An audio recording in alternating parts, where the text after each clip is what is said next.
That's it. We are live. Great. Hello. Welcome to anyone who is watching this. I would expect that most people that would be watching this part are probably people who are watching it after watching the recording after it's already gone, after we're already done. But hello to everyone who's already tuned in. 43 people and counting. 47. We are flying. We are off to the races. Welcome, everyone. Thank you for tuning in on this beautiful Thursday at noon, wherever you're joining us, whatever time it is there. I hope you're enjoying it. I hope you're having lunch. Hope you're having breakfast. Hope you're having a snack, a drink, whatever it is. Welcome. This one's going to be a fun one today. We have this guy I just met, Alex Cooper. Just kidding. This man, Alex and I have known each other for a while now. I am a advisor and part owner of Adcrate, which is Alex's agency, and we have a nice little relationship. Alex was in my office the other day. You got to work out of here. We got to hang out. And if you don't know Alex Cooper already, I don't know where you must be living under a rock. Sorry to be rude, but Alex is one of the top, best known and smartest people I know in terms of where AI and marketing and advertising meet. And I am fired up to get to chat today about AI and about marketing and about how we use AI for our marketing and advertising. So anyone who is just joining us here, if you want to drop where you're joining. Oh, yeah, thanks. I see some people already dropping where you're joining from. Thank you so much. Yeah, let us know anywhere else in the comments. But yeah, I'm saying a lot. I got to work on that. Alex, how are you doing? Where are you? I am great, dude. Thank you so much for having me on. I am amped to talk about this stuff. I live in the intersection between AI and creative. So this is a lot of fun for me. I am calling in today from San Diego, California. I'm here for an AI event. Again, my second AI event of the week, as we were just in New York earlier this week. And I also enjoy being in your office and eating New York bagels with you. So Yeah, you really, that was a lot of really fun. did. Yeah, that was a lot of fun. You do love a good bagel. But yeah, I'm just excited to talk about this. This is something I've been looking forward to all week, and yeah, I wanted to just first of all thank you for all the stuff that you've taught me about AI, and I'll thank you on behalf of our audience. Thank you for teaching a lot of our audience about AI. For those of you who don't already subscribe to Alex's channel, Alex has been putting out absolute banger content. I mean, really all over LinkedIn, Twitter, and especially I would say YouTube about AI and stuff like that. And it's just, I actually am. I mean, Alex knows this, but I don't think everyone else paying attention knows this. I am furious at Alex for giving away as much free stuff as he does. If any of you know me, I don't like giving away a lot of free stuff. I wind up doing it a lot on Twitter and whatnot. I do because everyone loves it. But Alex, I'm constantly like, hey man, why don't we keep that one a secret for our agency? Why don't we not share that? And Alex is like, no, it's good, share it. And I'm like, okay. So he's sharing tons of value out there for y'all. And if you're not already tuned into him, now is a great time to go give him a subscribe. Give me a subscribe. Also on YouTube, if you're watching on YouTube. Oh, we got someone from Cape Town. Alex. I Alex. love it. Rashid, my man. Love to see it. Sorry. There you go.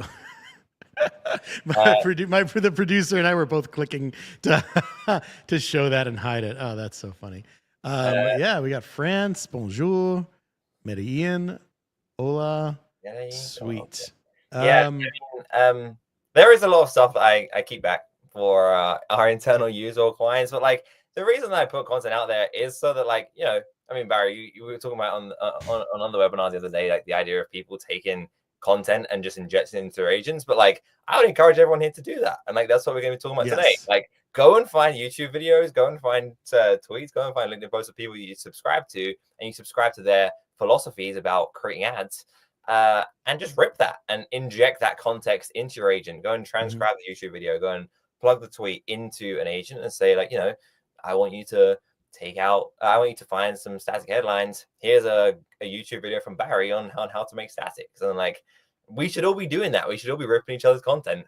Yeah. Don't rip mine. I'll sue you. I'll Well, sue you. okay. Maybe don't I'm get Barry coming to for do you. mine. I won't sue you. Meanwhile, our friend Hannah here is challenging whether or not this is AI, and I don't know. We could be AI. I don't think I'm good enough yet at AI to recreate myself. I think Alex, you could be an AI right now, bot. So the way that I've set it up, it's actually using Mirage by Captions, and like they have an 8-second limit, but I'm just like stacking like 8-second clips on 8-second clips on 8-second clips. Just keep uploading them. Yeah. So if you see a cut in like or a glitch in my face, like that's just because I'm switching from one 8-second clip to another. Don't be concerned by that, but like that's just the way that I operate. Well, I'll tell you this: I'm not AI. At least I don't think I am. But everything else behind me is. This is all fake backgrounds. Totally AI generated. No, it's not. This is real. But a lot of people think it is fake. So, alas, here we are. Anyway, Hannah, good to see you. Hannah's a good friend of ours, good friend of Adcrate's, an excellent ad creator, absolute just killer. So, what up, Hannah? But yeah, let's. I'm trying to think if there's anything else we want to talk about before we kind of dig in here. If anyone wants to just drop in the chat any of your challenges with using AI for ad strategy, ad creation, like I'd love to know what challenges or problems you're facing using it. Or I'd also love to know if you haven't been using it, or if you're not comfortable yet, or if anyone wants to admit like that feel like they're kind of falling behind. I often feel like I'm falling behind even when I read your content. I'm like, oh boy, I got to catch up. I have so much to do, and it's a real challenge. So I'm excited to learn from you today. But yeah, again, if anyone has anything that they're feeling a challenge with about AI, AI branded elements. Oh, that's fun. We can talk about that maybe a little bit later for like logos. That's fun. Quality is low is interesting, but it's such a let me highlight that one. It's such a time saver that it's worth sorting through mediocre quality to get those gems to save time overall. I like that point, and I like that. I imagine you can refine it. I don't know, Alex, if you want to just touch it, if you want to respond to that quick, if you have thoughts about that. It's such a time saver that it's worth sorting through mediocre quality to get those gems. I mean, yeah, I would agree. I think that if you're dealing with that problem, then like, I mean, if it's still saving you time, then great. But like, then I'd think about how you can improve the quality of the prompt over time to increase the quality of the output. And I actually want to go into prompt engineering in a minute, because I think it's one of the most important skills that any creative strategist should be learning today. But yeah, AI is not going to come in and replace your entire workflow. If it can get you from 0 to 70%, 0 to 8%, great. Like that's still a massive win. Sweet. All right, well, let's dig in. Thank you. Keep. Oh man, this is great. Oh, hey Colby, good to see you. Big shout out to Colby. Love Colby. It'd be great if everyone keep dropping some stuff in there. It's really helpful. We'll try and come back to a lot of this later. Love this point here from Colby though, that there's so much noise out there. My snarky side is like, I sometimes wonder, all these people like posting all these viral things on Twitter and LinkedIn about AI. I'm like, are any of these people really using any of these AI tools? Or are they just like trying to find the way to like make the most viral seeming post about AI just to get everyone's attention about AI? It almost seems, I mean, it's very true. Like 99% of the tools that are out there that have been posted about, like they don't tangibly improve your workflow today. And unfortunately, like there's a kind of like dynamic on Twitter and LinkedIn right now where because there's such a race to solve this huge problem that all of us have, which is like all creative for all e-commerce brands, multi-billion-dollar problem. You're incentivized to focus on the marketing rather than the product, because you want to be the first one to get something out there. So you see so many of these tools that are great marketers. They have a beautiful demo video. And then you get access to the tool and like they haven't even shipped the feature that you signed up for. But because they're they're in a rush, and like a lot of these tools are raising money off the back of these tweets or of these LinkedIn posts. Right. So they're incentivized to put everything into marketing and not actually have a good product yet. So what I am a big advocate for is like getting clear on your first principles and working out like, okay, what are the things that I believe to be true about creative already? And then how can I find tools that enhance my own workflow rather than like going to these tools that promise everything and they, there's going to be like a one button that you push and it's an infinite ads machine and it takes over your entire process. Like you don't need to throw out the stuff that already works for you. Just think about what you already do and then find the like handful of tools that enhance the stuff that you already do. But like, that's another conversation. And I think that it is important to stay on X and stay on LinkedIn and to see what people are launching. But again, like the vast majority of it is shit. Sorry, I don't know if I can curse. You can curse.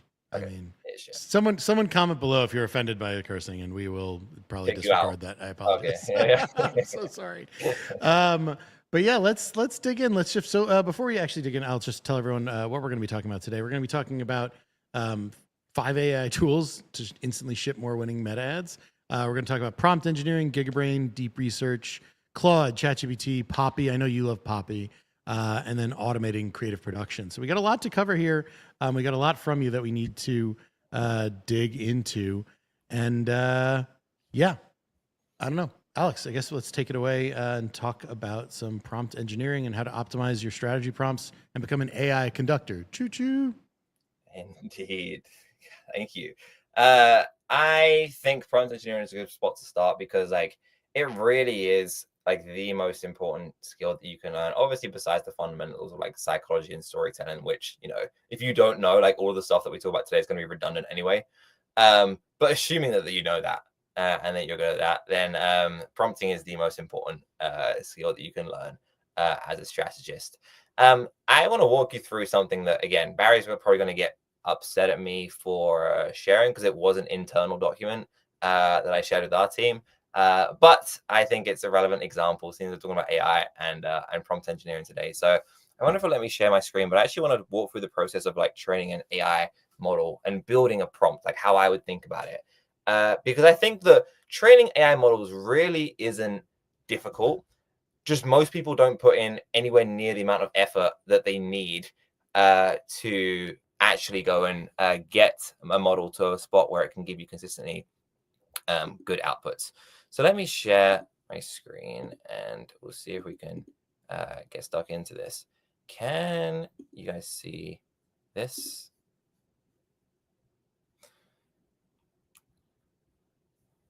Can you see? Yep. Perfect.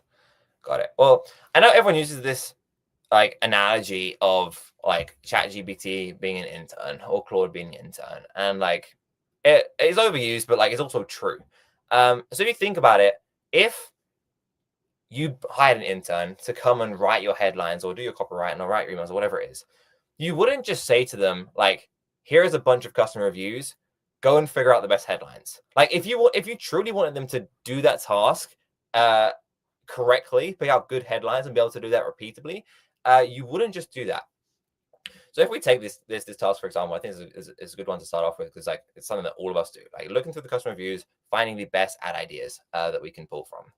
Which, by the way, is something that we've done a lot at Adcrate, and loads of our like top statics have literally just been taking words that are words and phrases that our customers use and just putting them onto headlines and then running them. Really good way to make top statics. But anyway, so here's where you might start. You might say, like, look through these reviews and find the ones most suitable for a Facebook headline. Okay, that's fine. Like, it tells GPT what you need to do, but you do that, and the likelihood is the outputs aren't going to be that good. You might get 1 or 2 good headlines, but like the majority of them aren't going to be good. So what can we add to this? Like, what would we tell an intern if an intern was like sitting with us on the training? Well, we'd probably add some kind of knowledge. So here I've said, it shouldn't be long, but it should use the customer's language. And this is what I learned from Barry. The reviews you pick must be relevant to someone who does not know or care about the brand. Actually, just adding this line into your prompts dramatically increase, at least for direct response, dramatically increases the quality of the outputs. So now we've got a task and we have knowledge. So what can we add next? A lot of you will be able to guess what's coming next. Examples. So let's say I am now training this and I'm saying, here's the task, here's what I want from you, and now here's what a good output looks like. So for example, if we are selling an anti-dandruff shampoo, we would say, for example, a good headline would be the only shampoo bottle that ended my dandruff battle. And a bad headline would be, I'm super picky, and these guys hit it out of the park from A to Z. So now we've got a task, we've got knowledge, and we're training them. Here is what a good and a bad example looks like. Examples are like the 80-20 of this. Like whatever you're doing, whether it's inside of creative strategy or not, giving the models success outputs drastically alters the quality of your outputs. And then to take it one step further, what I like to do is I like to add reasoning. So now I'm not just saying like, here's a good example, but I'm saying here's why I like this. So when I say the only shampoo that ended my dandruff battle, I like this because whether I have dandruff or not, whether I know about this brand or not, this is relevant to me if I have the problem of dandruff, which is what I want to communicate to people who are looking at this ad. And they maybe know my brand, they maybe don't. A bad headline would be, I'm super picky, because if I don't know of this brand, I don't know, like this doesn't make it immediately relevant to me instantly. If I was to make this prompt better, I would probably do 10 good examples and 10 bad examples, and why? Because it's just more context for the model to understand that, you know, this is what I'm looking for, this is what I'm not. And plus, when you only give it like 1 or 2 examples, it tends to like kind of default all of its responses. Like it tries to make variations of like the only shampoo at the end of my dandruff battle. So the more like diversity of like different types of headlines in this case, of examples you can give it, the more you're training it to think like this is what we would want from you. So like that's kind of how I think about structuring a prompt. And like once I've got a prompt like this, you'd be surprised, like go and implement this for your brand, like train it on your brand and like what's a good headline or what's a good hook or what's a good script or what a good whatever for the task you're trying to do. You'd be surprised at like the quality of the outputs that come from it. But then what you can do, and what I think that every single brand or agency that's watching this should be considering doing, if you haven't already, is taking something like this and adding it to your prompt library. Oh, sorry, I've got to go. I'll come back to this in a second. But like, we want to build a prompt library of like everything that we, you know, all the tasks that are in creative strategy already in the entire business. We have an internal database at Adcrate. It's like, you know, here's how we create static headlines from reviews. Here's how we find key emotive language from Reddit posts. Here's how we come up with ad ideas from post-purchase surveys. Or like every single thing that you would do manually as a creative strategist, you can have these like prompts documented and then shared with your team, so no one has to go through the exact same process of like, you know, task examples, but like, and you can iterate them on over time. You can implement version control. This just makes it so much quicker. Like the next time I want to find headlines, I can just go to this prompt that we've already made, and it's already trained on my brand. It knows what a good output is and a bad output is, and like, it just makes it so much easier for everyone on the team to collectively improve the quality of their outputs when it comes to your prompts. And I mean, I put this other slide in here as well. If you want to be lazy, you can just go to a tool like Prompt Cowboy, and you can just enter like basically what you want to do, and it will turn it into a smart and like well-structured prompt. Now, this may be too small for you to see on here. By the way, I didn't even know what Prompt Cowboy was. Oh, but it's yeah, it's pretty cool. Yeah, it looks cool. Can you tell us a little bit more? I mean, it's very simple. Like I just took the prompt that I made here, which is a fairly decent prompt. And then it turned it into this. And I think this is on a free account. Situation, task, objective, knowledge, examples. And then what I like to do is I'll just I will then put these two prompts through, and then I'll just compare the outputs. So sometimes my prompt ends up with a better output than Prompt Cowboy, but like very often Prompt Cowboy gives me the better output than I had. So I just use the Prompt Cowboy output. There's a few other tools like this as well, but like Prompt Cowboy is my favorite. It takes no time. Like you've got the prompt already, you might as well see if Cowboy can give you a better prompt. So yeah, it is pretty neat. And it's just well structured, and just like the format and sometimes just helps improve the quality of the output. So anyway, in any case, you want to get to the point where you're happy with the prompt, save it into a prompt library, and like share that with your team so that everyone, you know, can just save time and not have to give context on prompting and like write out a long prompt every single time that they're like trying to get information or trying to do copywriting or like whatever the task is inside of GPT. Yeah, I've got more things on this, but like I realized I was rambling for a bit there.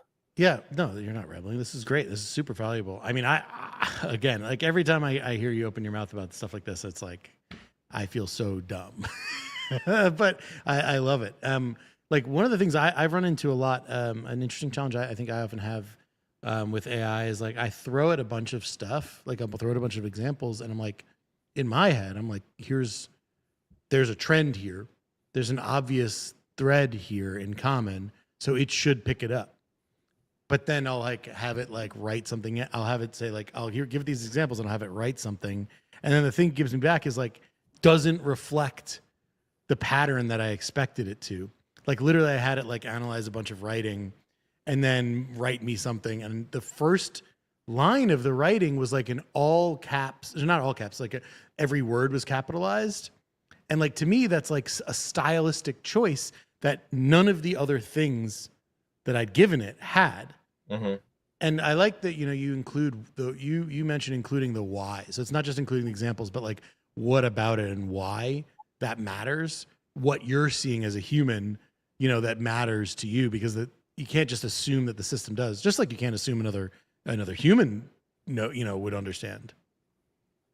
And that's how you would train an intern. Right. You wouldn't just say like, here's where I want you to get to for your headlines or for your scripts or for your whatever. You'd say like, here's why this works, and here's why. That's how you get across the source. This is what everyone's trying to say. Like everyone always wants to know, how do you get the source into an AI agent? You're just going to teach it what success is and like teach it why that is success for it. So yeah, I mean, Cowboy's good for that. But there's also like little prompting things you can do. I actually, like, in preparing for this, did write a tweet like an hour ago with a few. Oh, maybe I closed Twitter.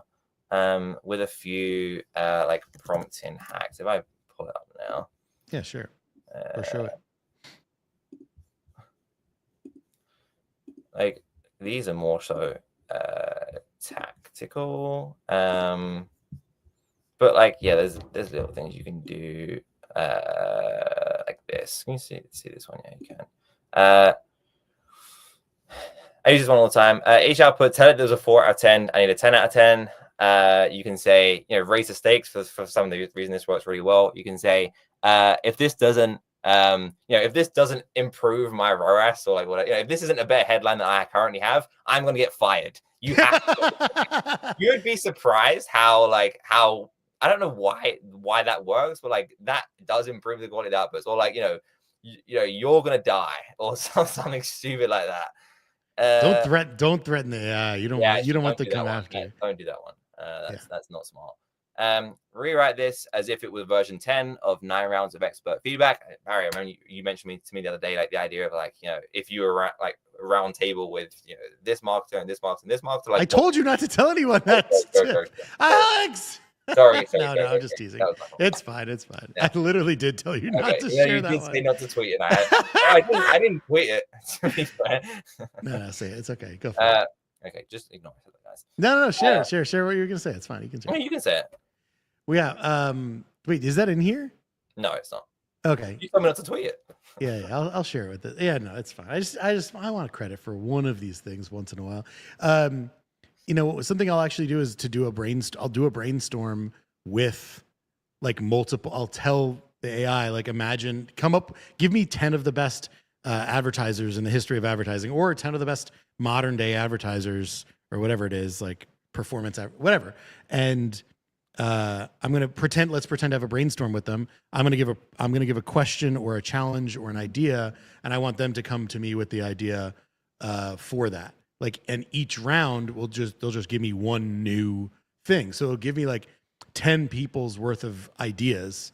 Like, it'll give me like Ogilvy, or I can like have Dara Denny, or I could put you in there, and it will, like, based on what it knows about all these people, it'll give you a response. Sometimes it does a really dog shit job of coming up with it, or it'll like do it based on like the most basic, thing it knows about the people. Like it'll just say like, instead of like Nike, just do it, it'll be like, just eat it. And I'm like, what? No, that's not a good answer. That's not a good solution. Yeah, just because that's what that person is known for.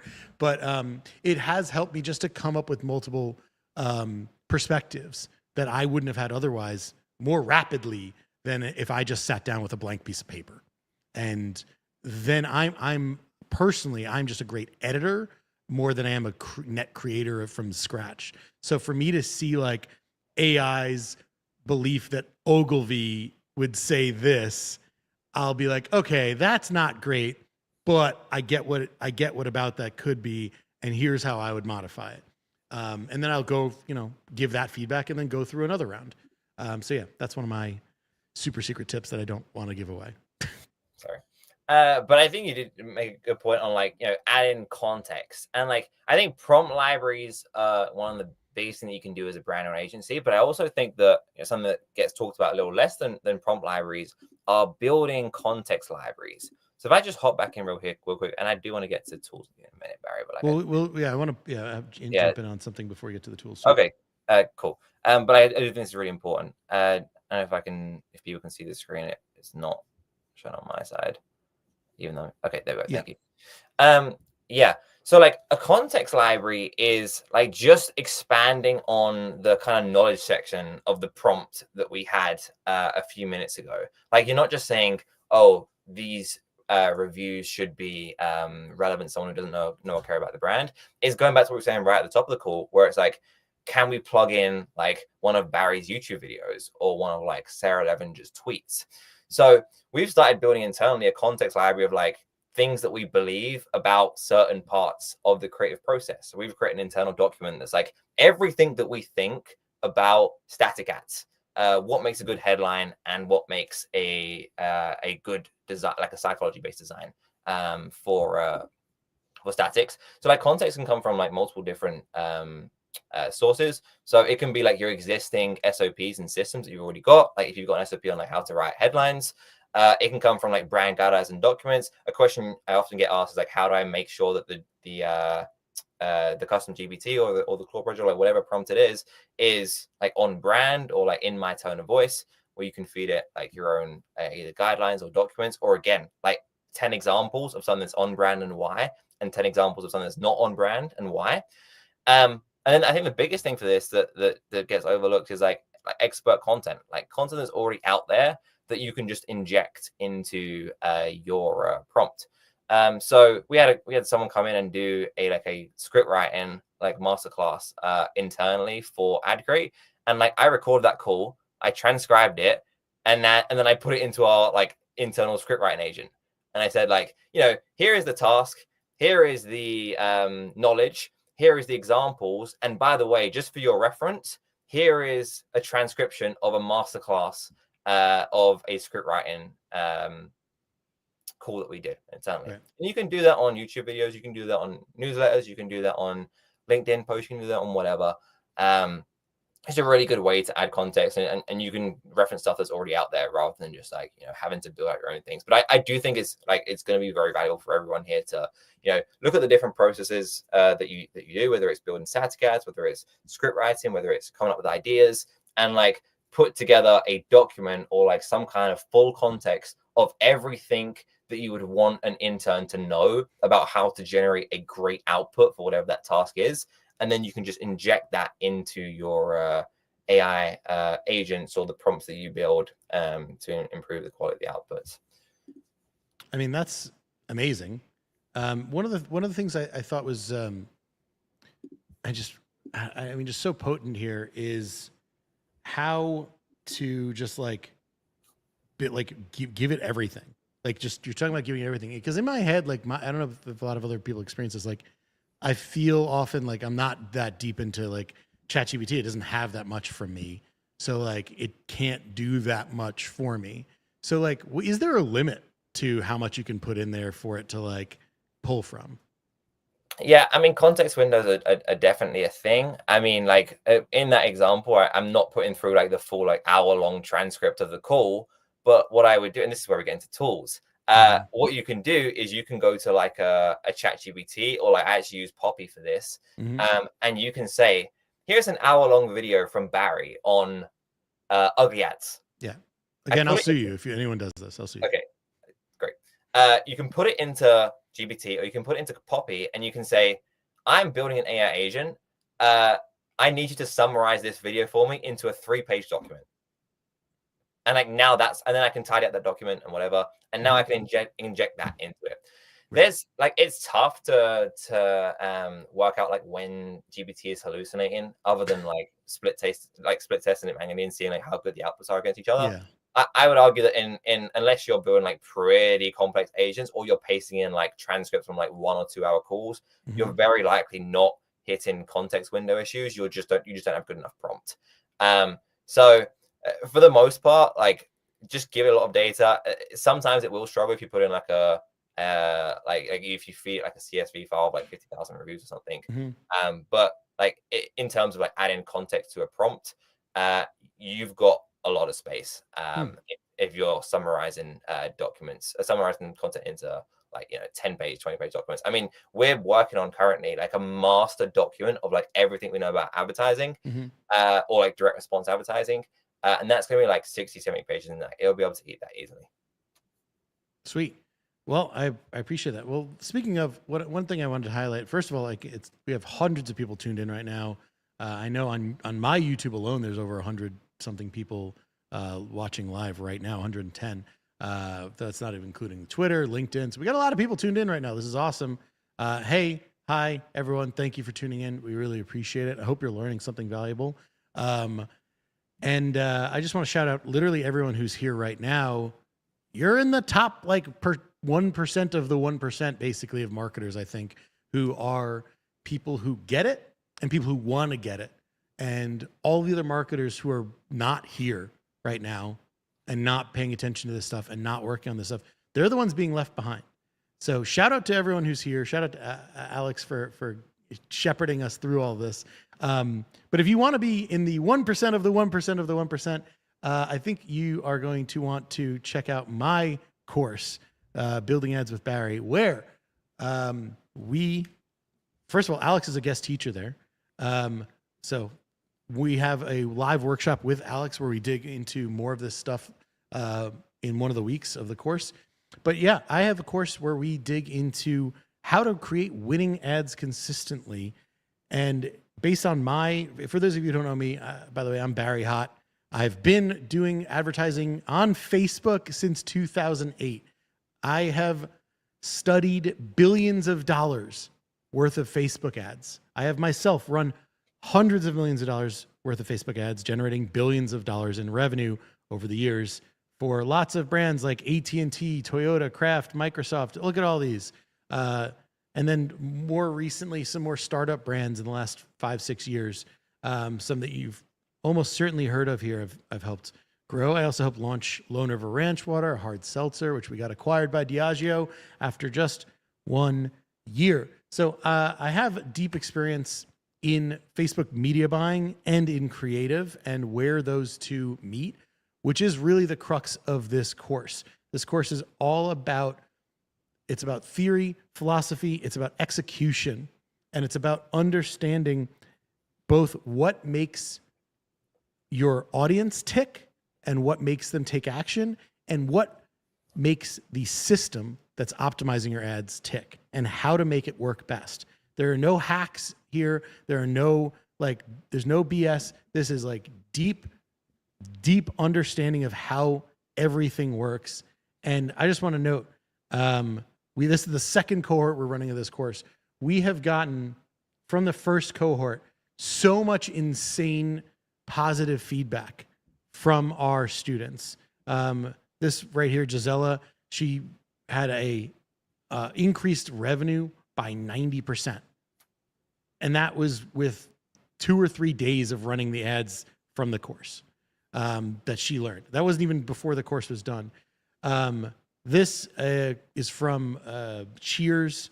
They took what they learned in the course and made like multiple like actual viral TikToks that have also gone on to become their top spending and scaling ads.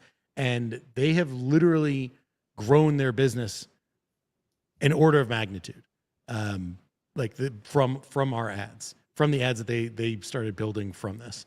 So if you're at all interested in what we're talking about here, you're definitely going to want to check out the course, buildingadswithbarry.com. So go check it out. There's tons more that we're going to talk about a little bit later. And I guess we'll mention it now, which is Bart, is it okay if we mention it now? Yeah. We also have a special discount, special offer for everyone who's tuning in. Which I mean, Alex, I guess I don't know if you want to share it or if you're even aware of what we're doing here. But we have we're doing 20% off Oh wow. for anyone who's tuned in today. There's a special link for that, and this discount ends on Sunday, May 11th. So make sure to use that as soon as possible. Bart, or my producer here, has posted it. Thank you very much. And also, there's an additional offer from Alex. Alex, can you tell us a little bit about what you have to offer for students that they're going to get in addition to all the other bonuses? By the way, let me show some of those bonuses. There's a ton of bonuses down here that you get with the course. You get my $1 billion ad account audit template. We get some Notion templates from Adcrate. We got my Ugly Ads Figma templates, a brainstorming worksheet, access to my foreplay boards, and my list of custom essential metrics, your column, the best like ideal column view, and then a bunch of other bonuses as well. A discount on Foxwell Founders membership for life, foreplay membership, Creative OS, and we also have something from you. Is that right, Alex? Yeah, I mean, first I do just want to say to the course, we have an agency called Adcrate, and we have 6 creative strategists on the team, 35 on the team in total. 6 creative strategists who do this every day. We put them through 2 hours of training a week, mandatory, and oftentimes we bring experts that ends up being 3 possibly 4 hours of training a week. I have put all of them through this course. I've also been through this course myself, and like the feedback from them has been like this is one of, if not the best course for creative strategists on the market. And what I would say, like having gone through it myself, is that it really does feel like it, like I don't know, like necessarily how you don't, maybe it's just you're good at explaining things and making things clear, Barry, but like it feels relevant to someone who is like not necessarily like just like they've never run that, like never done creative strategy before, but like it feels relevant to beginners, but also relevant to people who've got experience. So it's not just like, a lot of these courses, they just cater to like the lowest common denominator. And it's like, if you've got a little bit of experience running ads, you're like, oh, I don't know, is this worth investing in? I don't know if it's worth it for me.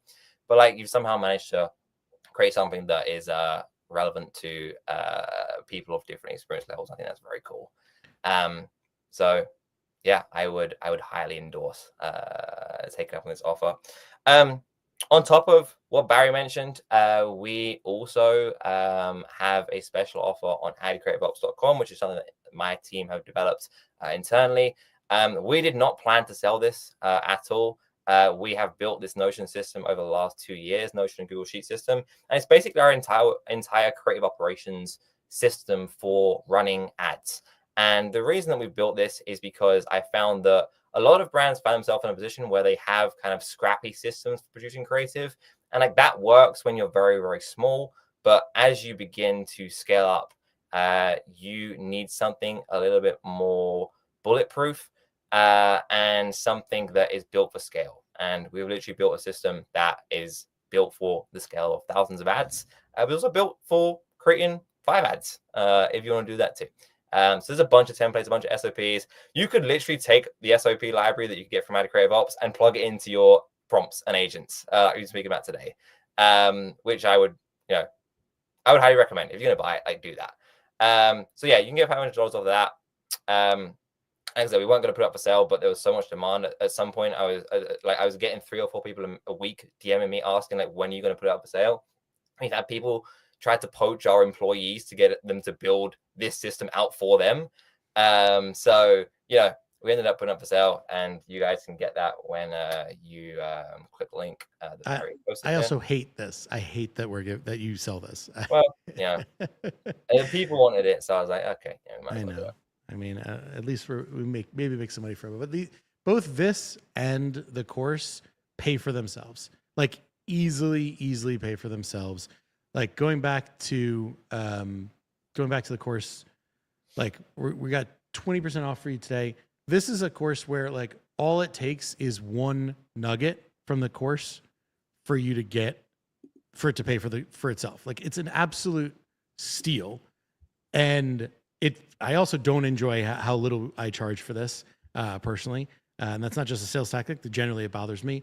But I am thrilled looking back now, like how many people got so much value out of this from the first run through it. We actually did increase the price because we get rid of it so valuable. But it doesn't matter because so many people saw how much value there was in this. And like I said, it takes literally one nugget for you to get the value of this course paid.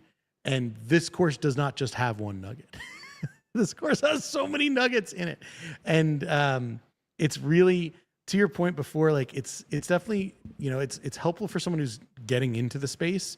And it's also I mean, like if there's an expert in this space, or anyone who thinks that they're an expert or even close to being an expert in this space, there is no reason why that person should not take this course. In terms of creative, in terms of media buying, in terms of like anyone who is involved in anything that has to do with either of those and spending money on Facebook, this course is a complete and total no-brainer.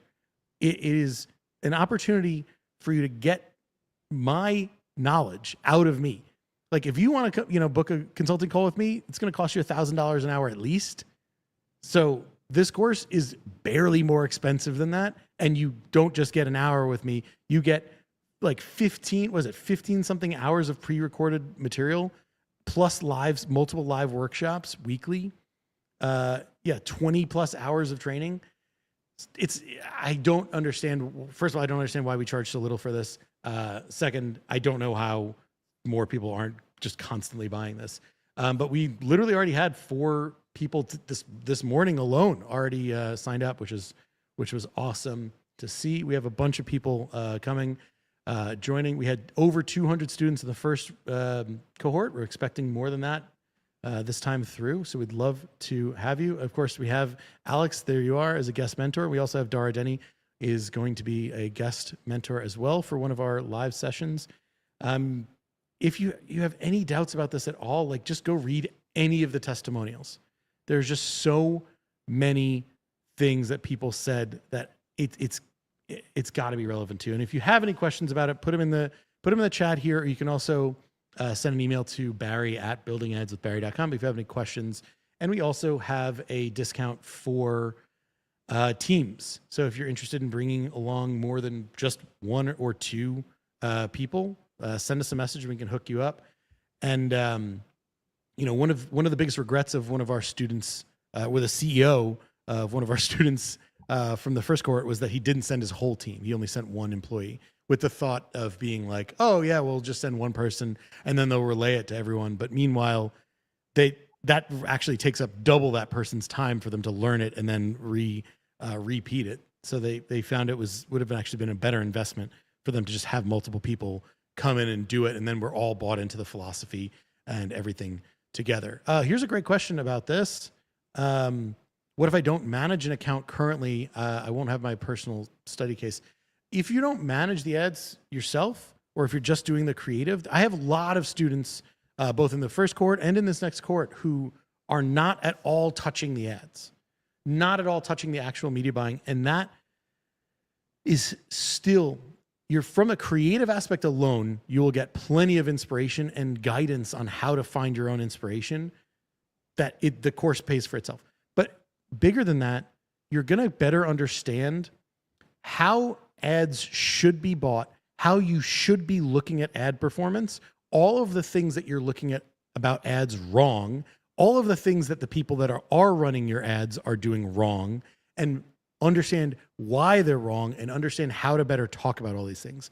Like, it's so valuable. So I think a lot of the biggest value from this course the first time around was for all these people who aren't involved in media buying, didn't know anything about really how the ads are being bought and how they should be bought and the difference between those. So we'll pause here on selling the course, but we'll jump back into the more AI stuff. We'll come back and talk a little bit more about this stuff a little bit later. But let's shift back and get back to Alex.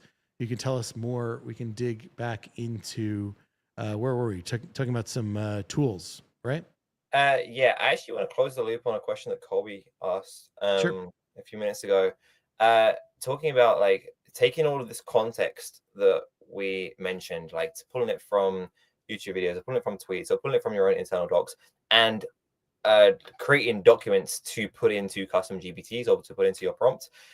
When it comes to that, if it's all text based, which in most cases it is, like for example, if it's static headlines, like that is all text based, I would just paste that into the prompt or like paste that into the configuration of the custom GPT or the Claude project. The reason being, like if we make GPT read PDF files, it's just an extra step, and you can't trust GPT to fully like scan everything in a PDF file versus you like forcing it to read text. So where possible, when we're taking all this context and putting them into custom GPTs and putting them into Claude projects, paste as text into the configuration. If it's something like, you know, you're actually showing like visual examples of creators, then like obviously that can't be put into a text prompt. So then you have to put it into like a PDF or some other format. But do what you can to force GPT to scan all the information, or Claude to scan all the information rather than getting it to read PDFs, because sometimes that can be a little unreliable. But to answer your question, yes. I'm either taking this context and putting it into my prompts and context libraries, or putting them into custom GPTs or Claude projects, or both, so that we have a process that is repeatable for anyone on the team to access. If you're an agency, by the way, like we have a custom GPT for each client that is trained on the client's data and what works for the client and what doesn't work for the client and why. And you know, if I was a brand, I'd have an internal one for like each of my functions. If I was an agency, I'd have one for all my clients. But very powerful once you've properly trained. This is what I mean. It's not difficult to train an AI model. Just most people don't take the time to actually get to the point where it trained and gives you good outputs. But anyway, on the topic of tools, I actually want to show a workflow inside of Poppy, and people think I'm on the Poppy sales team.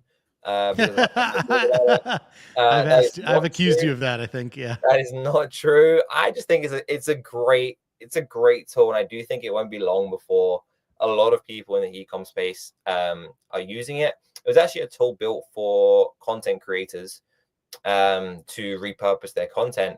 And then, like, you know, I came across it, I think 5 or 6 months ago, and I was like, hang on a second, like, this actually could be really useful for making ads. So, you know, I got in touch with their team, and I started telling them, like, you know, you guys could be like, you could tap into a major market here if you like make some changes to your product. And now it's at the point where like it really is like, I mean, it's an AI wrapper, which basically means that it takes the stuff that comes in out of Claude and GPT, and it just wraps them in like a 90s like rap flow. That's a joke.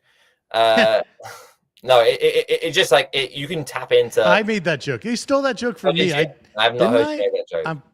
If you swear made it, I made that joke. Yeah, great. I will kill you. I will break your legs. Say that. No, you can tap into Claude or ChatGPT, and you can talk to it as if you're in those platforms. But what Poppy allows you to do is add extra context. So if I pull this up here, this is actually an example of me creating context. Again, you may want to allow me to push this screen share to the feed. Or Barry. Yeah, Bart, can you see if I can?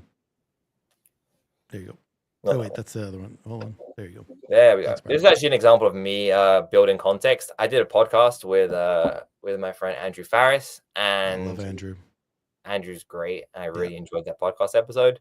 It was all about AI and creative. So if this stuff interests you, go and listen to that. And I came in here. I gave it the podcast, and I said, turn this into a 3-page document so that I can make content off the back of it. And I'm also going to inject this into my agents. But anyway, Poppy allows you to pull in an AI chat. So as you can see, we've got this node here. I can switch between the different models, whichever one you prefer to write your copy. And then I can add this different context. I can add YouTube videos. I can add Instagram reels. I can add TikToks. I can add LinkedIn posts. We recently got them to add Facebook ads. So I can pull in a link directly from Facebook ad library, add it in here. And you could say, like, you could pull in 10 ads from your competitors and say, what are the common themes that our competitors are doing in these 10 ads. And again, like this isn't anything that you can't necessarily do with like a combination of Gemini and GPT or Gemini and Claude. It just makes it way easier to do it in one place and a very like visual place where it's like easy to understand exactly what's happening. Voice messages, I voice message Poppy all the time. Images, text, websites, documents, etc. So like, what does this all mean? And like, how does it actually help me today? Well, here's an example of a workflow that I have built inside of Poppy that we use I'm for excited to see ad this. creative. So I built this out a couple months ago, and I've been fine tuning it since. This is what I call a copycat workflow.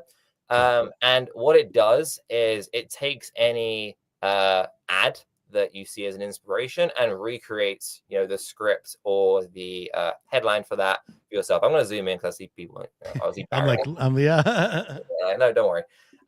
So here's what this flow looks like. If I go in here, and don't worry about like these are just called groups. So I'm just making it easier to read. So I've pulled in my website, I've pulled in my product page, and I've just pulled in some like context about the brand. I don't need to do this, but like I always like doing this. It's just some information about the perfect gene. I pulled this straight from ChatGPT.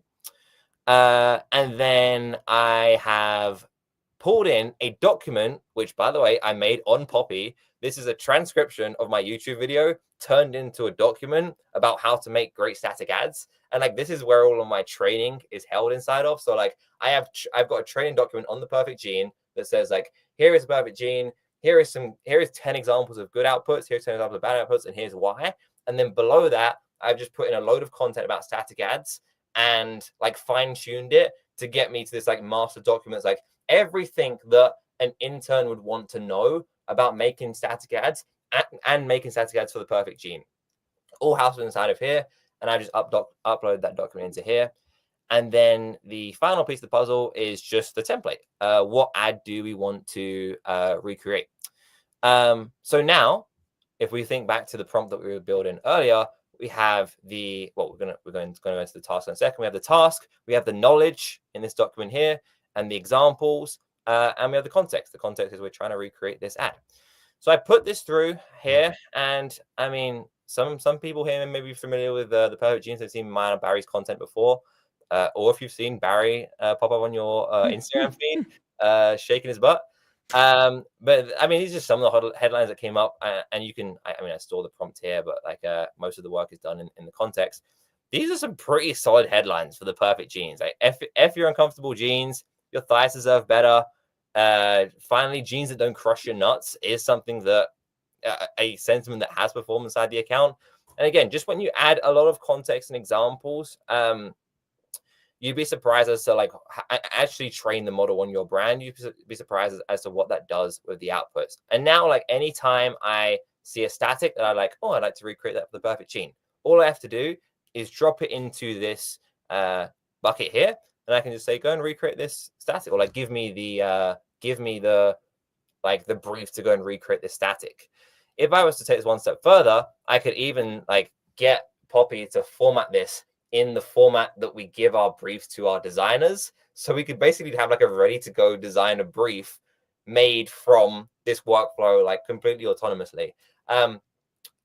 This doesn't like go and recreate the ad, although like that will be the next obvious step now that the image gen API is out. Like at some point, I imagine you'll just be able to click like generate inside of Poppy and it'll give you the ad. But for the time being, like you can go from like, here's an example that I have of an ad, plug it in here, and it will give you headlines and like a brief for a designer to then go and recreate this. Again, nothing that can't be done manually inside of a couple of tools and GPT and Claude currently, but I just find it way easier and way quicker to do it inside of here. Because now, like once I've spent the time setting up this workflow, and again, this is just static headlines. You could do like we've got a video one here, and you could do one for ad ideas and hooks. And this is nuts. This is nuts. And the cool thing is, like, I spend the time setting this up for maybe 45 minutes once, and now every time I want to recreate an ad, I don't have to worry about like going into Claude or going into Gemini and like transcribe this and do whatever. I have everything here. I just drop it into my workflow, and I get ideas to go and recreate this. And like this is one of so many different ways that you could use Poppy or AI in general. Like built-in context and like ad creation are the two main use cases I have for it. But like now they've added Facebook ad library. I haven't even like been playing around with this yet. Like there are so many workflows you could build out inside of here, like competitor analysis, looking at your own ads. Obviously, you know, you are just looking at ad library, so you don't have any context of performance, which is a constraint of it. But there's still like there's so much you can build inside of here. I don't think this will be relevant to anyone, but I also actually use Poppy for content. Barry, relevant to you, Barry. Yeah. You can like build a flow where, you know, you say, here's a YouTube video, turn it into a newsletter, and here's 6 examples of my newsletter. And then it'll go and write a newsletter on that YouTube video in your tone of voice. So like there are so many creative ways that you can use this, and like the different inputs that you can use make things like really cool. I'll just share one more board before we move on. My friend Jimmy built this. This is a little bit intimidating looking, but he literally pulled like 150 static ads and put them onto a board. And like now, you can just go on here, and if you want to recreate any of these, you can just come and drag the node in here. He's got all the context of like website reviews, etc. Pick an ad, drag and drop, and then you can just go recreate this ad for my brand. And then recreate. Like there is so many ideas off the back of this that you can use in Poppy, or just like the idea that I'm trying to get across here, whether you do it in Poppy or whether you do it in something else, like build workflows that are gonna like are repeatable. Build something once that I can come back to again and again and again. It's gonna save me time. Like that's the whole idea of what we're trying to talk about today with prompt libraries, with context libraries, with workflows. Just building things once that can help you automate the process of hooks or headlines or like whatever the task is in your creative strategy.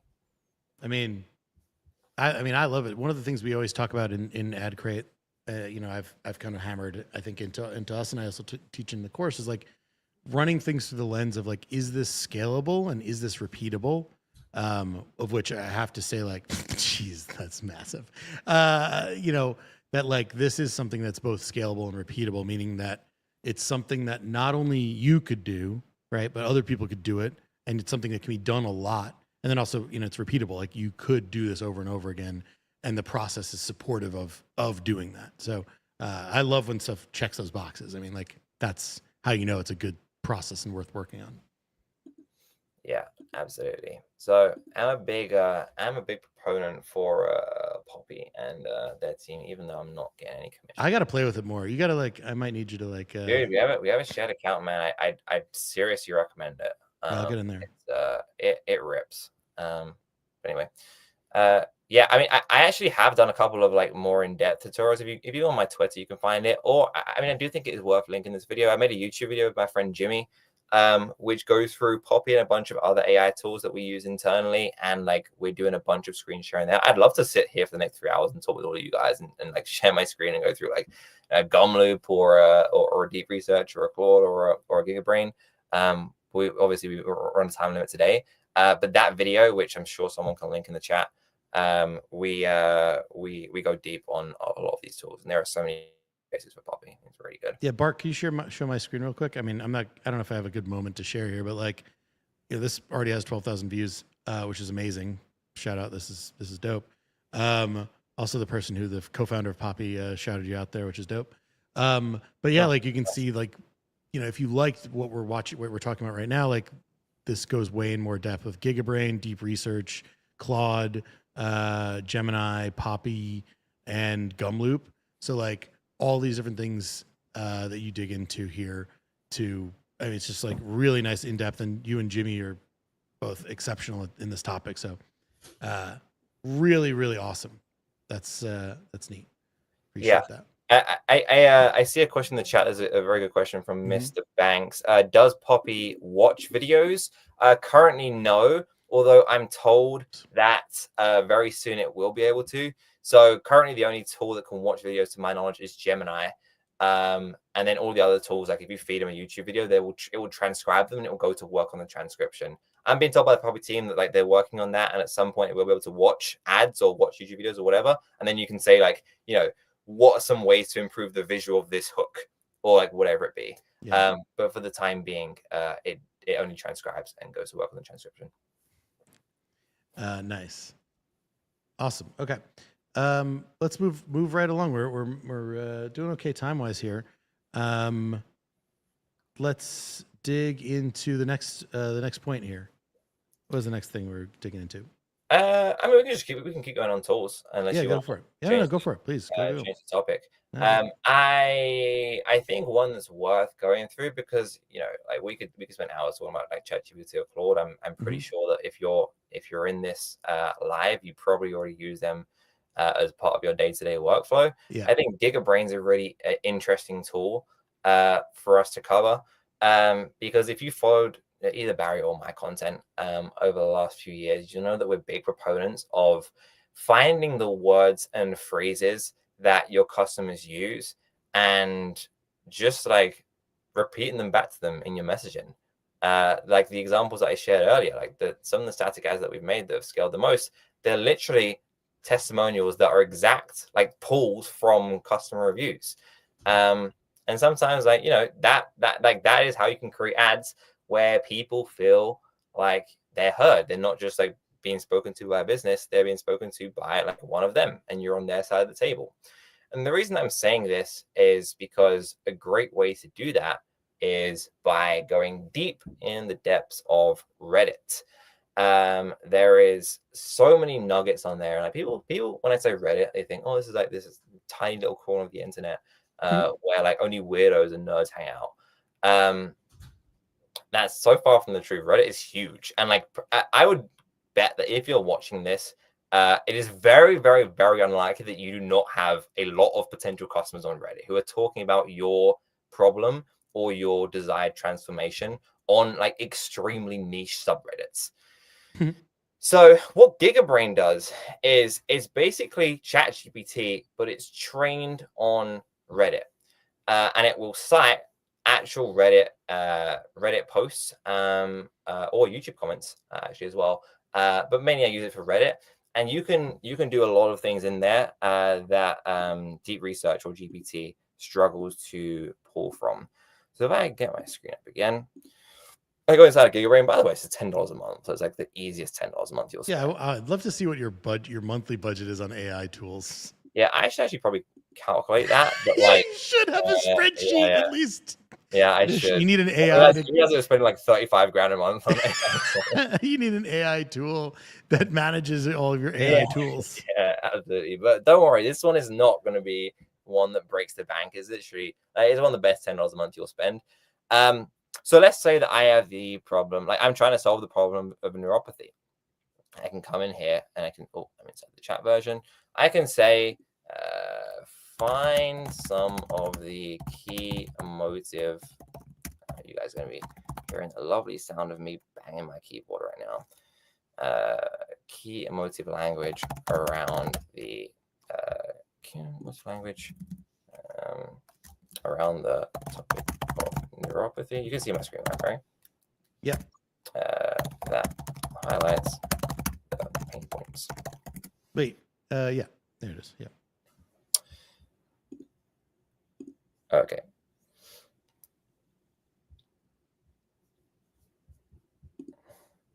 And again, like burning and stinging, stabbing and crushing. Like these are great, like emotive pieces of language that we can then take and put them into a static headline, or like front load these words towards the start of a hook of a video ad. I've got neuropathy and I can't get away from the stabbing and crushing feeling. Well, I don't know, some versions better than that. But like then once we find these pieces of information, I can actually go into the Reddit post where someone mentioned this, and I can see the back and forth that people are having about this pain point or about this desired transformation. And there are so many nuggets that you can find. Like even like if this wasn't available, I'd be doing this task manually. This just makes it so much easier for me to pinpoint like the words and phrases that our customers are using when talking about our problems or our desired transformations. So a big proponent of GigaBrain. It does have YouTube comments too, and it's not just a chatbot. You can, if I just type in neuropathy here, I mainly use it as a chatbot, but like it also does like do TLDRs and like just gives you a list of all the Reddit posts that reference neuropathy and some threads that you might want to look into. So like r/neuropathy, like that's somewhere where obviously I'd want to be spending my time researching. Hmm. So yeah, there are a lot of like spin-offs you can do and ideas you get from GigaBrain, but like I mainly use it for the chat function, and I just chat with it like I would chat with ChatGPT. But instead, like if I see something that I like, I can click into the exact Reddit post and I can read the conversation that my customers are having. And can be honestly potent when you find like the right testament or the right piece of language that someone's used on a Reddit thread. Sweet. That's unbelievable. Yeah, I love GigaBrain. Like I love talking about the bigger tools, but sometimes like these little ones that are like lesser known. It's like there's so much arbitrage here in being able to use these in your strategy process.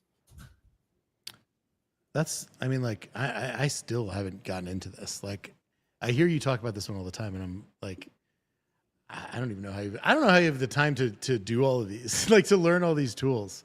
Like, it's impressive, and I'm like, I feel like I'm falling behind, but yeah, I definitely am gonna go play with this one more because, yeah, I'm like, this is the one where I see you use it. I'm like, oh, I need to get into that more. Yeah, I mean, it's tough because like we said at the start, like there are so many tools out there that like aren't worth it. So how do you find the ones that are and like figure out that 80-20 of like, I could spend all day every day scrolling Twitter and like testing new AI tools. But I also like don't want to not do that because then I wouldn't get to find things like this. Honestly, I don't think it's a bad play if you're watching this to just outsource all of the anxiety and research to people like me to worry about what is going on in the world of AI. But like, yeah, I mean, I've tried. I try as many tools as I can because I like for every 10 tools that are awful, there's one that's great. And like having tried probably hundreds at this point, the handful that we actually use day to day, GigaBrain, Deep Research is incredible. Claude, obviously, Poppy a lot, Gemini, and Gumloop. And beyond that, like there may be one or two tools. I mean, we can get into AI UGC, I'm sure, like the likes of Arcads. But beyond that, as it pertains to like execution, it's mainly those ones. I see a couple people in the chat asking about some other tools. Someone asked about Icon, which is obviously a hot topic at the moment. I think that Icon in premise are right on the money, actually. Like the idea of something that goes and autonomously like reads your reviews, looks at ad comments, looks at Reddit posts, like is exactly where the industry is heading. And someone will crack that eventually and they will make a lot of money. In execution, I don't think that Icon is there right now. I don't think it tangibly improves your workflow or is worth the money that they are charging for it. And that seems to be the sentiment of quite a few people that I've spoken to as well. In premise, they're right there. In execution, I don't think it's there yet. And there was someone else asking about Atria.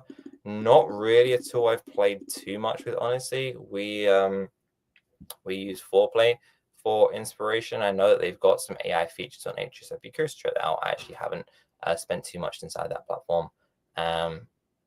So I don't know the best answer on that. Maybe you've tried it, Barry. I don't know. No, I haven't. I'm pretty loyal to using Foreplay.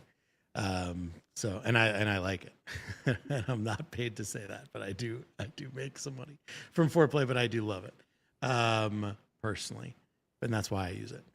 So no, I haven't played with Atria, but I understand it's got some cool stuff. But so does Foreplay, so does Motion. Shout out Motion, big fan of Motion. They all have good different tools for different things, and I think just for what it's worth, I think Motion's the best tool for monitoring creative and sharing creative results.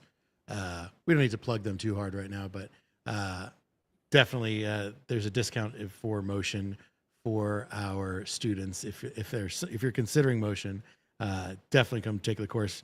The course can literally pay for itself in discounts alone, by the way, which is kind of hilarious. Someone could just pay for this course to get a bunch of discounts to a bunch of things. But yeah, anyway, let's should we move on here? Keep on trucking.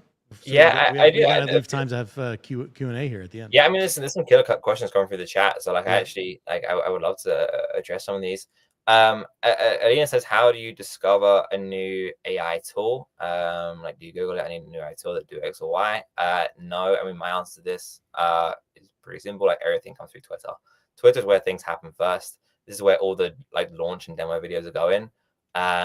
So if you can bear the mental health brunt of being active on Twitter every single day, then that's where I'd recommend. And that's where I find out about all of the AI stuff. And yeah, there are some people to follow in the space, but like, once you start following the right people, you get it on your feed all the time. Like every time I open Twitter, there's a new AI demo on there. So everything that I find comes through there or through just through conversations with connections. Like I do everything I can to like be in webinars like this and like join conversations. And if you're watching this, I'd try and do the same. Like see if there are any Slack communities or groups or like Twitter groups or whatever it is. Try and get in the conversations with AI and build relationships with people. And now I've just got like I've built out a network of people who when they see stuff they'll send it to me. And say, like, hey, what's your opinion on this? And like, there's nothing to stop you doing the same. Like, finding a bunch of people who are into AI and into creative, and just sharing resources as you come across them. But in failing that, like, Twitter does a great job. Launch videos usually do very well, so they pop on your feed all the time. Sweet. Cool. Yeah, sorry, I was gonna say, yeah, before we get further into Q&A, was there more tools or anything that we wanted to cover? Just make sure that we covered everything so we have some time for Q&A. What else do we have to talk about here? Yeah, I mean, we could. We wanted to talk more about automating creative production, I think was the next thing. Yeah, what do you want to go through with that? I mean, like workflows like Gumloop. I'm happy to go with that.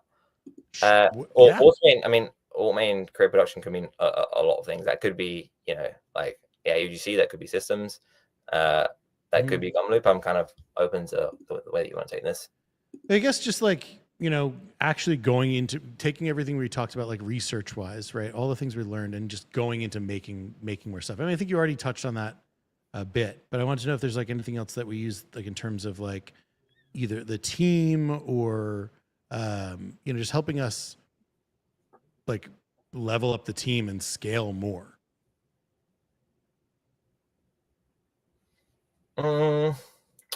It's in terms of automating it or yeah, either automating it or giving the team more like more tools or like arming them better with more stuff.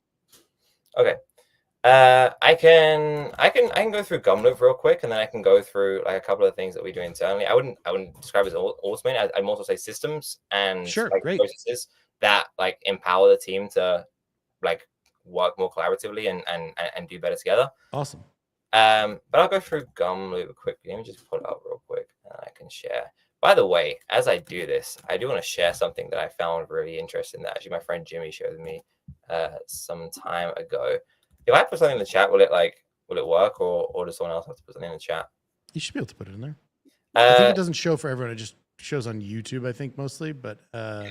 I can direct you to the resource if you. Sure. I can just share my screen. Actually, that'd be pretty better. So I'm sure you guys have seen a lot of like the bigger companies now, like saying that like we're not going to hire you unless you're AI first. I actually think I don't know who it was, maybe it was Shopify or someone said recently like you can't hire for a role unless you prepare a document that shows why it can't be done by AI. And there are other roles that like we're literally not going to accept you unless you're AI first. I thought a really interesting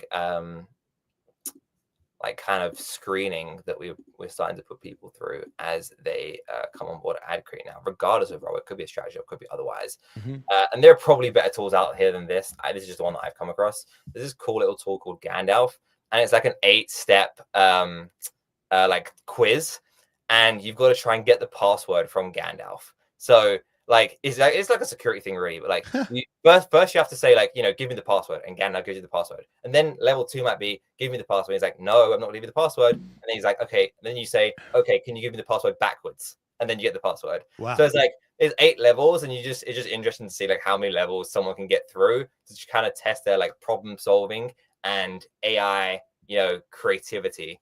Interesting. I love this. Yeah, it's a really cool test, and it's pretty fun to do just to see like where people stack up. We managed to get a few people in the Adcrate team who've completed it and got to the end. But yeah, cool little test. You just type in like Lekera Gandalf and tweet at me and Barry what level you get to. We would find that very fun. But I just thought it was a cool little resource to go through. Sweet. Let me pull up Gumloop in this case, and we can go through that together. Okay. So Gumloop is great because they have a load of nodes that you can just tap into and building out workflows, just kind of like what we're trying to get across in this training. Like build out workflows that are repeatable. So this might be a little bit more advanced. It is a little bit more advanced. And if you're like still new to building AI workflows, I would recommend getting started with Poppy. Because this does take a little bit more skill to maneuver. But like we've built here an ad library scraping agent where like you can go and type in the URL of a public Facebook page, and like you can run a bunch of analysis off of these nodes. So here's the input here, and the cool thing is like if you can use Gumloop, your team don't need to be able to use Gumloop because you can just build like a form builder. Cool. So like I don't need to know anything technically for my team to use this, or like I don't need to build it, but like for them to use it, type in the URL, competitors, competitor number 2, and drop your customer reviews, and you can do like an analysis on like here's what my competitors are doing versus here's what I'm doing. So if I go back to the workflow here again, it's going to read my customer reviews, and I can just put a prompt in here. And again, this goes back to the prompting stuff that we were saying earlier. This is why prompting is the most important thing that you can learn as a strategist today, because the quality of your agent outputs is like dictated by the quality of the prompt or the context that you give it. Like the execution is very soon, if not already, becoming commoditized. Everyone will be able to build Gumloop workflows. Everyone will be able to build a motion on Triple Whale, like whatever the platforms are.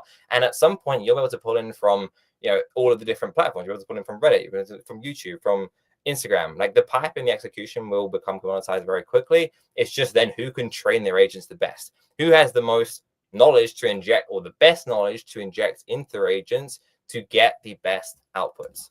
So we just work through the prompts here and say like, go through my competitors ad library and look at what they do, go through my one and look at what I do. And then, this one, I think we've got a SWOT analysis of like, here is what our strengths are, here's what our weaknesses are, here's how we can position ourselves against our competitors.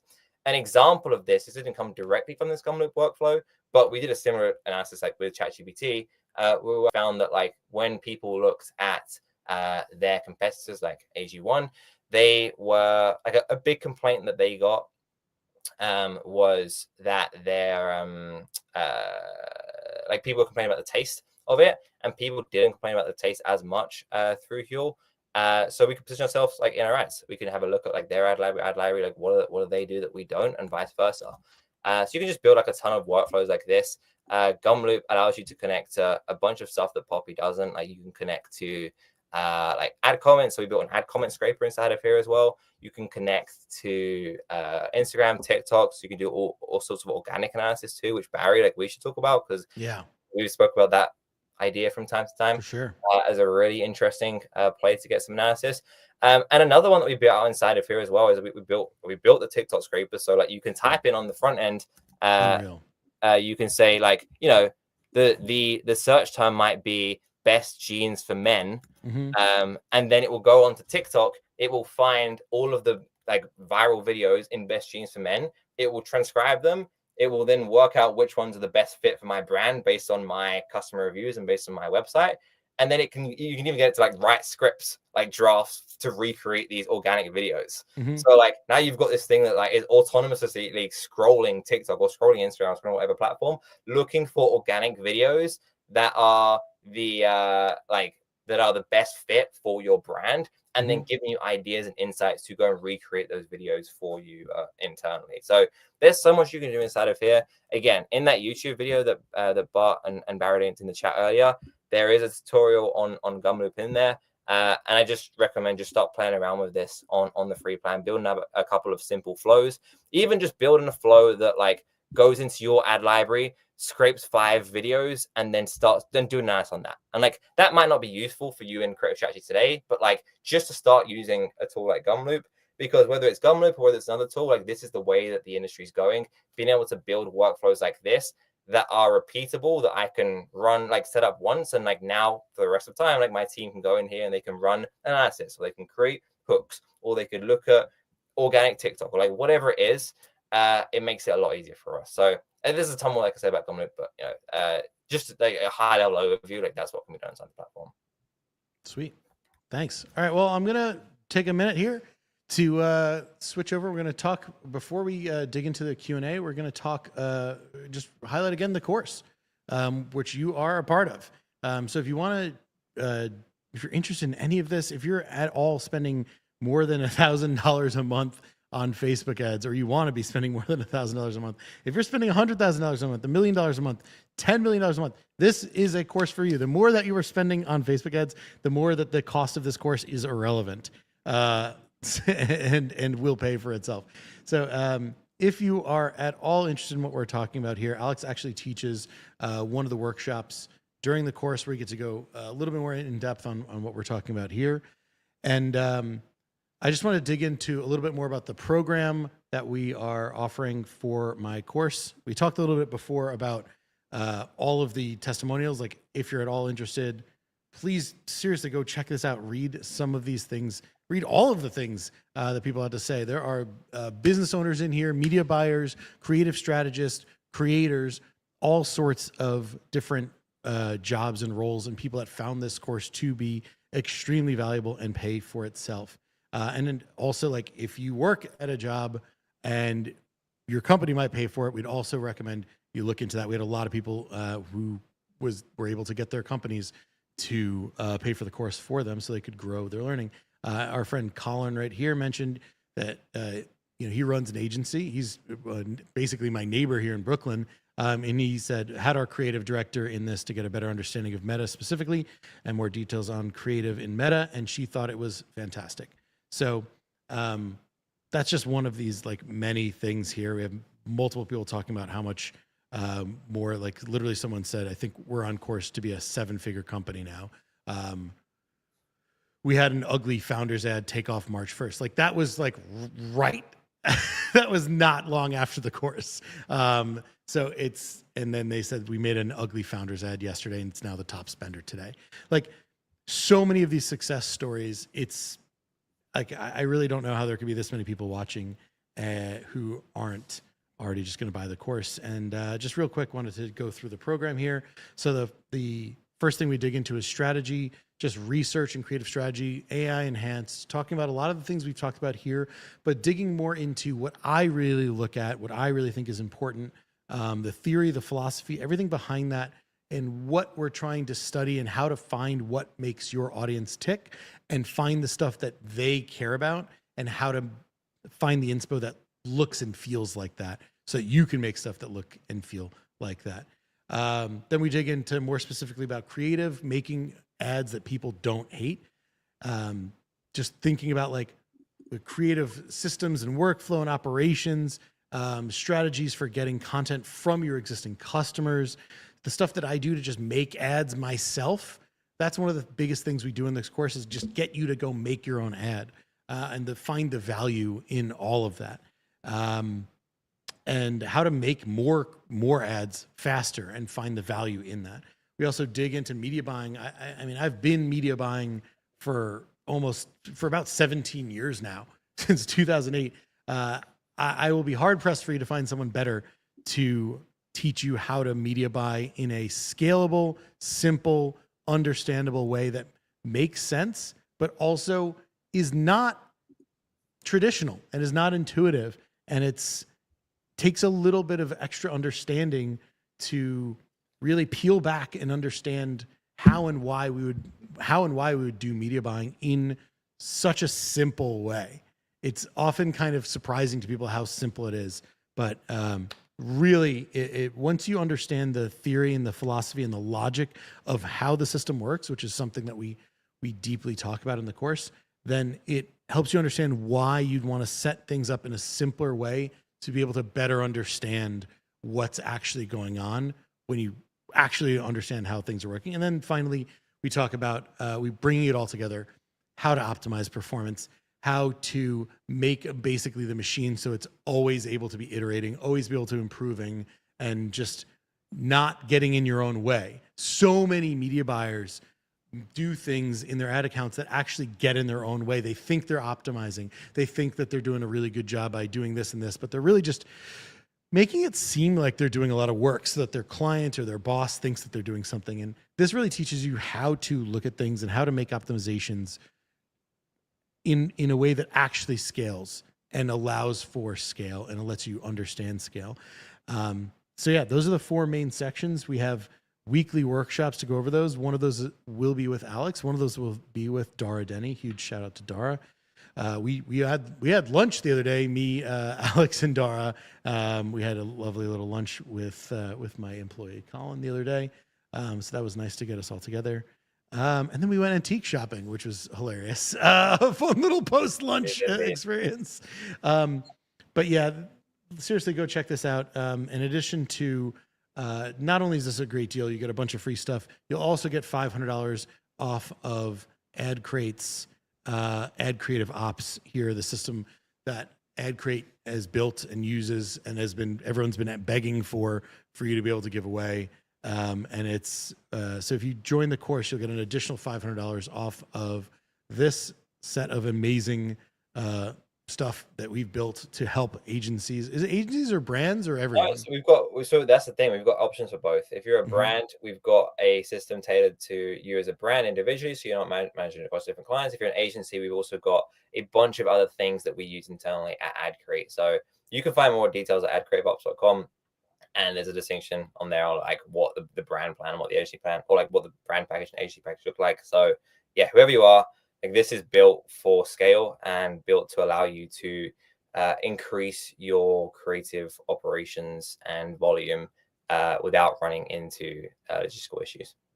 That's awesome. And you guys, we offer a like a handheld, like the done for you kind of way to implement it. Is that right? Yeah. I mean, whether you go the done for you route or not, like there's a ton of training videos, like 15 hours of training in there on.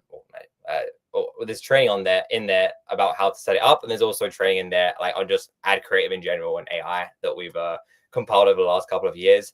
So we're gonna be there to help you set everything up, and there's also options as well for us to do live training with your team, or even build out a system for you custom to your needs based on what you're looking for. So you can find everything on adcratebox.com, and like Barry said, if you sign up to the course before Sunday or by Sunday, then you get $500 off this as well.